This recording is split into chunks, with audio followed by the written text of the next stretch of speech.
soy Eric Rosas, soy coordinador científico del Centro Nacional de Metrología. Ahí coordino el grupo de fuentes ópticas, uno de los 3 grupos de especialidad de la División de Óptica y Radiometría, en la que trabajamos 3 líneas de trabajo, 2 dedicadas a la iluminación, tanto para la salud ocupacional como para el uso eficiente de la energía, y una tercera línea que tiene que ver con el uso de la radiación ultravioleta en procesos productivos. La idea es presentarles precisamente cuáles han sido los resultados más recientes en esta línea de trabajo, que es la iluminación para el uso eficiente de la energía, en la que pues presentaremos cómo es que nosotros hemos podido implementar el método de medición y alcanzado incertidumbres o exactitudes suficientes para satisfacer las necesidades actuales del sector, lo que además le da pues un sustento técnico a la regulación vigente, concretamente a las normas 30 y 31, también a la 28 de la Secretaría de Energía, que se refieren a los límites y métodos de prueba para medición de eficacia luminosa en fuentes de estado sólido, de LEDs, tanto lámparas como luminarios. El Centro Nacional de Metrología es el laboratorio de referencia para México, y eso quiere decir que tiene dentro de su misión la de desarrollar, mantener las referencias de medición de la más alta exactitud en ciertos campos del conocimiento, todo con la intención de que puedan ser útiles para la industria, para favorecer su competitividad, y a final de cuentas que esta competitividad se traduzca en un aumento de la calidad de vida de los mexicanos. Una tecnología que ustedes han visto, que ha inundado de repente en los últimos años todas las aplicaciones posibles en iluminación, que es los LEDs, los diodos emisores de luz. En el caso que nos ocupa, que es el uso eficiente de la energía para sistemas de iluminación, sucedió en años recientes un cambio tecnológico muy importante.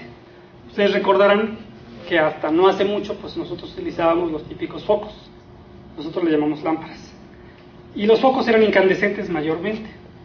Quizá en la última década empezó a haber la sustitución de estos focos o lámparas incandescentes por lámparas fluorescentes compactas, comúnmente conocidas como lámparas ahorradoras, ¿verdad?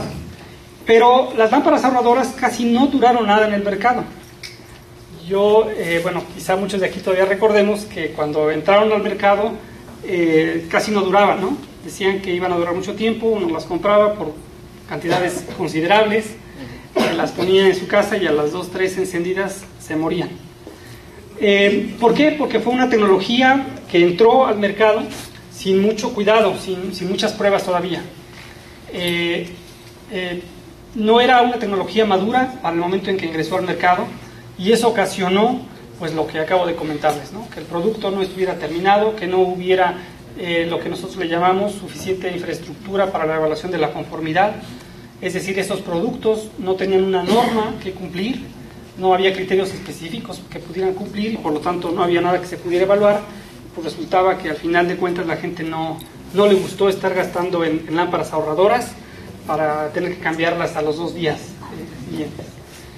Pero ya de hace unos 5 años hacia acá, nosotros hemos visto cómo se han ido desplazando las lámparas fluorescentes compactas gradualmente, mucho debido a estos programas del gobierno federal, que es el Cambia tu Foco por lámparas ahorradoras, ¿verdad? Y algunos otros, ya habiendo tenido más sustento metrológico para todos esos productos que se ingresan al país, por una parte, y obviamente habiéndose madurado la tecnología. Adicionalmente, ingresó al mercado también una nueva tecnología, que es la iluminación de estado sólido, y que es la que ahora nos ocupa. En esta gráfica nosotros podemos ver cuál ha sido la evolución de la iluminación en la historia de la humanidad. El hombre comenzó alumbrándose utilizando el fuego. Durante los pasados 100 años estuvo utilizando la iluminación incandescente. Más recientemente comenzó a utilizar la fluorescencia, las lámparas fluorescentes compactas, y hace unos años para acá estamos comenzando a utilizar ya la iluminación de estado sólido. Noten ustedes que cada salto de estos implica un paradigma, un cambio de paradigma metrológico, sobre todo el que sucede de aquí para acá. La metrología que por los últimos 100 años se estuvo utilizando para la iluminación estaba basada precisamente en esto, y ustedes lo van a notar. Esta metodología funcionó obviamente muy bien mientras tuvimos nosotros incandescencia, o sea, poquitos de los de antes. Y funcionó aceptablemente bien también para la fluorescencia de las lámparas ahorradoras. Pero ha probado que tiene grandes deficiencias para la iluminación de estado sólido. Entonces, lo que hemos estado haciendo los diferentes laboratorios nacionales de metrología es tratando de identificar nuevos métodos de medición y también nuevas referencias que puedan subsanar esta problemática que les acabo de comentar. Esencialmente, lo que nosotros buscamos en cualquier lámpara, cualquier fuente luminosa, pues es que nos sirva para lo que la queremos. La queremos para iluminar. Es decir, nosotros queremos depositar cierta cantidad de energía en un aparato, que es una lámpara, y que esa lámpara nos produzca luz en la parte visible al ojo humano. Lo que sucede con algunas tecnologías, como estas que están aquí, es que no toda la energía que nosotros le entregamos a la lámpara, se convierte en luz. Gran parte de esa energía se puede volver radiación infrarroja o se puede emitir como radiación ultravioleta. Ninguno de esos dos partes de la radiación óptica nos es útil para la aplicación para la que buscamos las lámparas, ¿verdad? O sea, no queremos calentar las habitaciones porque después necesitamos extraer ese calor con sistemas de refrigeración y eso es entonces un doble desperdicio de la energía. Y tampoco queremos normalmente tener radiación ultravioleta, ¿de acuerdo? Porque tiene algunas implicaciones incluso a la salud, además del desperdicio que esto supone. La gráfica que aparece aquí nos da una idea más o menos de toda la tecnología de iluminación que había hasta hace un tiempo y cuáles eran sus intervalos de eficiencia energética, por decirlo de alguna manera.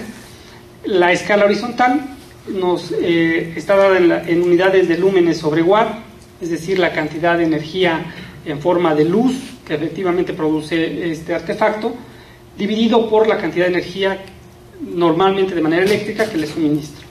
Ustedes pueden ver, sodio de alta presión normalmente es el que alcanza la mayor eficiencia, ¿verdad? Hasta 110, y sodio de alta presión es, por lo tanto, la que todo mundo veíamos hasta no hace mucho en las lámparas del alumbrado público, ¿verdad? Por acá están las incandescentes, vean ustedes que son altamente ineficientes, o sea, 10 lúmenes sobre watt. Luego las de halógeno, ¿verdad? En fin, las fluorescentes compactas, ustedes pueden observarlo. Bueno, la que sigue, por favor. ¿Qué pasa con la iluminación de estado sólido? Bueno, primero, la iluminación de estado sólido, como ya lo comentaba hace rato, tiene un principio de funcionamiento radicalmente distinto a los dos anteriores. Ustedes lo saben, es simplemente una unión PN, a través de la cual se hace circular una corriente eléctrica, y esa corriente eléctrica produce un intercambio de energía y emite fotones. Y la energía o la frecuencia de estos fotones pues tiene que ver con las características cuánticas de esta unión PN, ¿de acuerdo? Eso quiere decir que si yo elijo materiales normalmente semiconductores para fabricar estas uniones PN, pues puedo generar toda una ingeniería para producir diferentes combinaciones o diferentes espectros de emisión de los LEDs que tenemos. Lo que se hace normalmente es utilizar materiales que producen grandes cantidades de radiación ultravioleta y después, al igual que como sucedía antes en las pantallas de televisión, se les coloca una capa de fósforo que absorbe esa radiación ultravioleta y la reemite en la parte visible. Y de esa manera es que nosotros estamos pudiendo generar en la industria diodos emisores de luz en la región visible de lo que conocemos como blancos, LEDs blancos. Aquí se listan algunas de las ventajas de esta nueva tecnología. Son altamente eficientes. ¿Qué significa ser altamente eficientes? Bueno, que por un lado se han hecho cálculos de que se puede lograr reducir el consumo de energía hasta en un 50% con respecto a lo que se tiene actualmente, lo cual es, bastante significativo. Y por otro lado, que se logran alcanzar eficacias luminosas de hasta 150 lúmenes por watt. Si ustedes recuerdan la gráfica anterior, la más eficiente, que era los vapores de sodio, alcanzaban hasta 110 lúmenes sobre watt. Pues aquí tenemos una tecnología todavía más eficiente. Entonces, no solo puede ahorrar, sino que además lo utiliza muy eficientemente. Tienen una larga vida útil, y esto supone que el costo de mantenimiento va a ser bajo, y que en algunos casos, por ejemplo, si yo soy un municipio que va a hacer una sustitución de la tecnología anterior por LEDs, entonces en promedio, porque los municipios en México son muy diferentes, pero en promedio el gasto de inversión de esta sustitución se amortizaría en aproximadamente 3 años. Es decir, esto es importante porque en México los gobiernos municipales duran 3 años, y normalmente ningún presidente quiere dejarle estrellitas al que sigue, ¿no? Entonces, esto es realmente muy interesante. Esto permite entonces que, por ejemplo, instituciones como la CONUE o como el FIDE desarrollen programas de sustitución de iluminación pública que están siendo bien aceptados por los municipios, ¿verdad? Sobre todo cuando ingresan las nuevas administraciones y tienen 3 años para poder amortizarlo sin problema. Los LEDs, además, son altamente controlables. Esto quiere decir que yo puedo armar ensambles de LEDs, ¿verdad?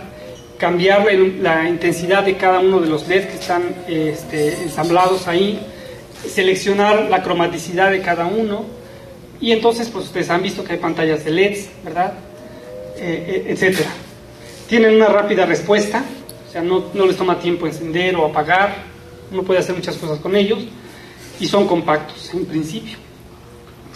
Esto también es muy importante porque mucha de la infraestructura, llámese postes, cableado, etcétera, tiene un peso físico, y cuando yo hago la sustitución, bueno, entonces también puedo recuperar material, ¿verdad? A la hora de hacer el tendido, el cableado, etcétera, de la línea. Entonces, pues parece que realmente es una tecnología que ha llegado para quedarse por un buen rato, que realmente ha mostrado que tiene grandes ventajas, y que obviamente al estar todavía en desarrollo, pues hay algunas cosas que se tienen que corregir, pero que vamos, las predicciones, los resultados actuales pues muestran que no va a ser algo imposible, sino que simplemente se trata de dominar un poco la tecnología para lograr tener los productos como uno los necesita. La que sigue, por favor. Ahora, ¿de qué estamos hablando? Porque bueno, a diferencia de otros institutos, pues en el CENAM nos importa mucho que el impacto sea también muy eficiente, el impacto de lo que hacemos. Esta es la cuestión de iluminación en México. Estas son gráficas obtenidas del FIDE, que es la institución que hace el monitoreo de este consumo en México. Y pues ustedes pueden observar que si bien, bueno, que la iluminación en México en el 2006 fue del 18%, esto fluctúa entre 16 y 18%. El promedio mundial para iluminación está en 16%. Eso quiere decir que hay países que destinan 14%, 15%, ¿verdad? Y bueno, pues a lo mejor si uno piensa, pues estamos hablando de un 20%, una quinta parte de la energía eléctrica, tan solo eléctrica, que es la inmensa mayoría que produce México, pues está siendo destinada a iluminación, ¿verdad? Tanto a iluminación pública como a iluminación privada. Ustedes lo ven aquí. Esta es la iluminación privada y todo lo demás es, bueno, perdón, esta es pública, ¿verdad? Todo lo demás es privada, ¿no? Entonces, si bien no es la mayor área de oportunidad para hacer uso eficiente de la energía, pues también es importante tratar de rescatar algo de la energía de ahí. Porque, pues si uno lo ve en términos relativos, pues a lo mejor una quinta parte no puede no representarnos mucho, pero si uno ve los números, pues ya tiene un sentido diferente, ¿verdad? Producir ese 18% de energía a México le representa los siguientes números. Le representa que este 18% es pues 31.566.6 gigawatts hora. Esa es, digamos, la cantidad de fluido eléctrico que la Comisión Federal de Electricidad está entregándole al país para que la use para iluminación. Y que si no se usara para iluminación, pues se podría utilizar para otras cosas. Aunque parezca obvio, lo resalto, porque no se paga lo mismo por la electricidad que se utiliza para iluminación que por la electricidad que se utiliza en un proceso productivo, en la industria, por ejemplo.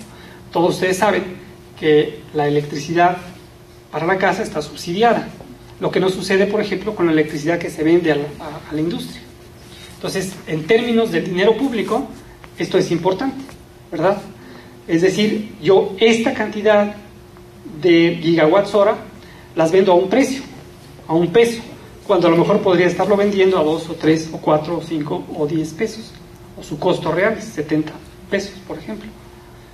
Entonces, en términos de dinero, vender esta electricidad para iluminación representa esta cantidad de millones de pesos, ¿no? 51.368 millones de pesos, que al cambio que aparece hoy en la página del Banco de México, pues es esta cantidad en dólares. Y para producir esta cantidad de energía, nosotros en promedio producimos estas toneladas métricas de dióxido de carbono. Entonces hay muchas implicaciones económicas y sociales en el manejo que le demos o la utilización que le demos a esta cantidad de energía eléctrica.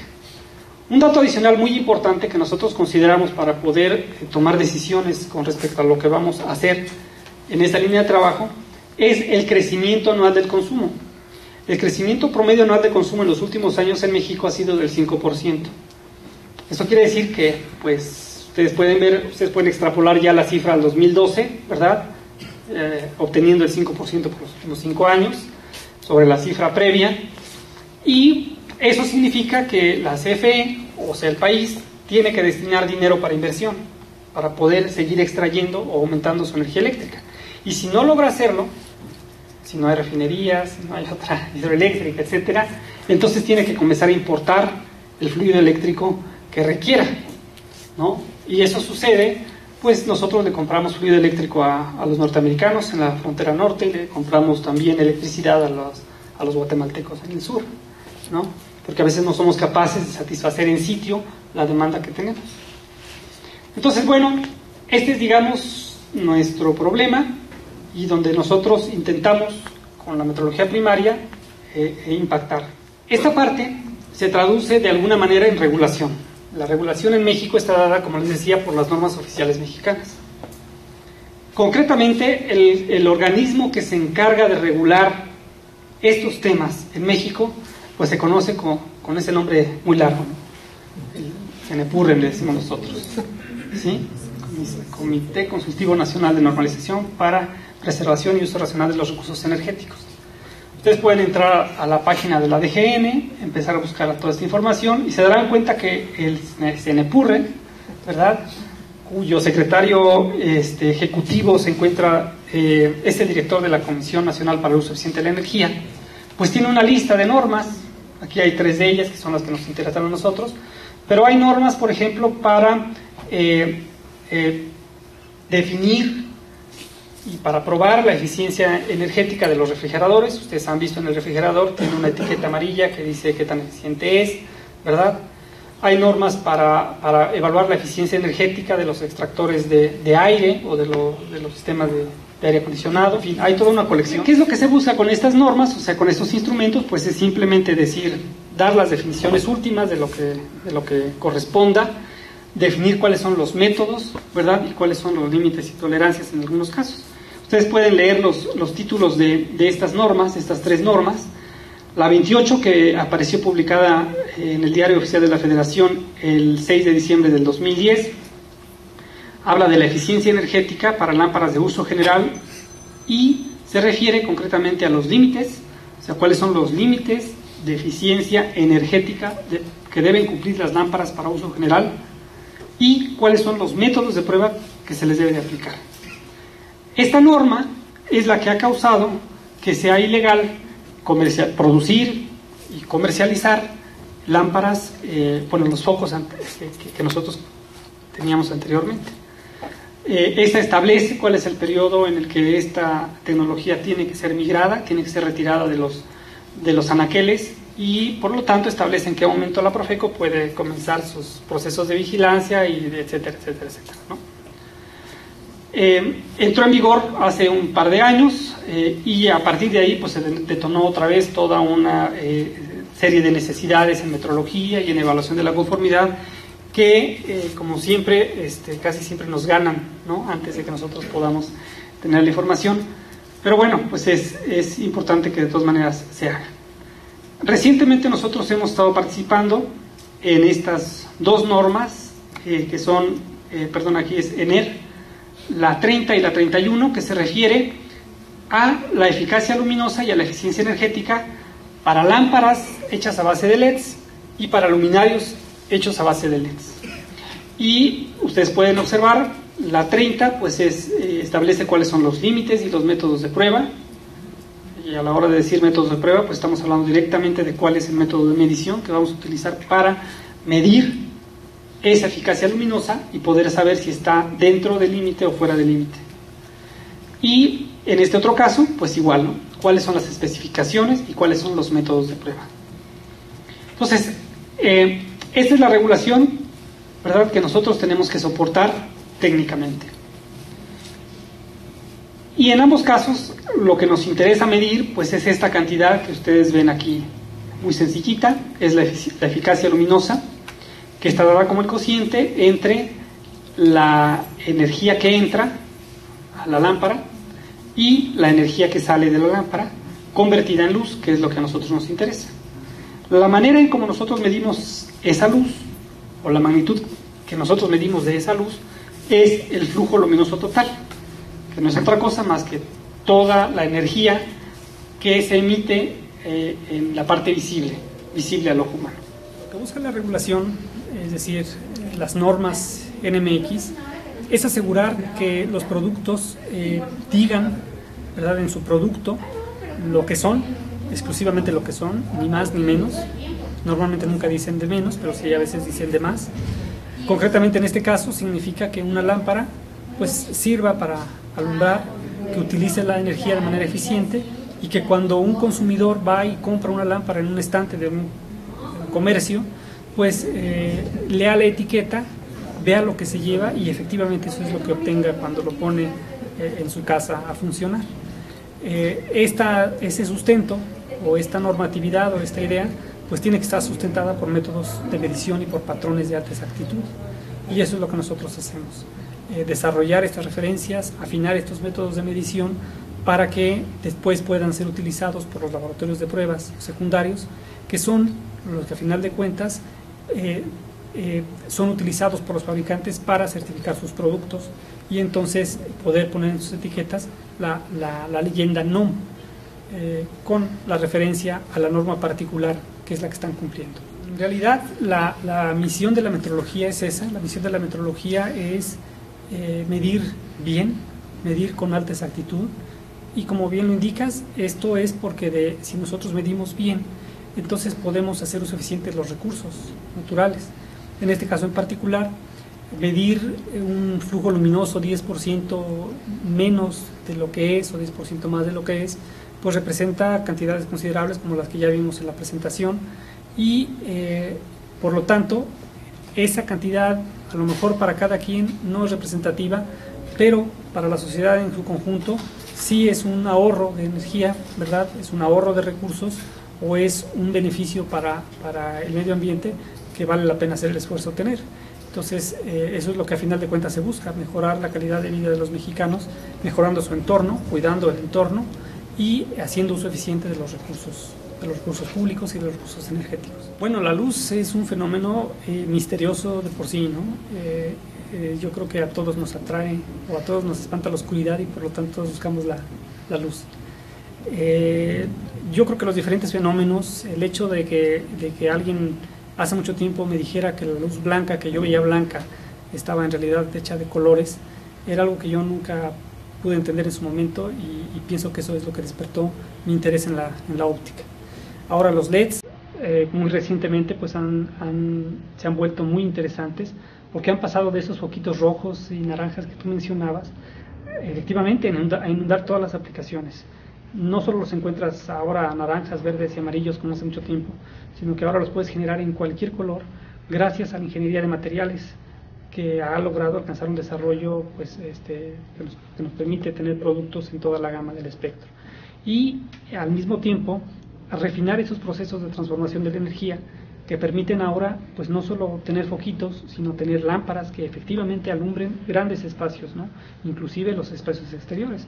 Muchas de las lámparas del alumbrado público ahora están hechas a base de LEDs también. Creo que los países asiáticos han tomado la delantera en la producción de LEDs, aunque yo diría que principalmente para fabricarlos, no para diseñarlos. En el diseño creo que la delantera la sigue llevando Alemania, con Holanda, con Philips, con Osram, y Estados Unidos con General Electric o sus subsidiarias como Lumileds, etcétera, ¿no? Yo creo que México tiene la tecnología en sus diversos centros de investigación para generar empresas que puedan innovar en ese sentido. La razón por la que no se tienen empresas en ese sector pues es compleja y a veces poco entendible también para mí. Yo creo que obedece mucho a la naturaleza propia de las políticas de investigación en México, no tanto a la falta de conocimiento o de infraestructura. Creo que esa sí la podría haber. Pues yo soy Eric Rosas, yo estudié en una escuela pública del gobierno estatal del Estado de México, posteriormente también en la secundaria oficial y en la Universidad Autónoma del Estado de México, donde me gradué como físico en 1994.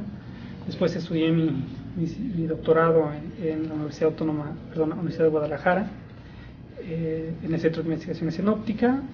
Fui al extranjero a hacer algunas estancias postdoctorales y de investigación, y desde hace 10 años trabajo para el Centro Nacional de Metrología de México aquí en Querétaro.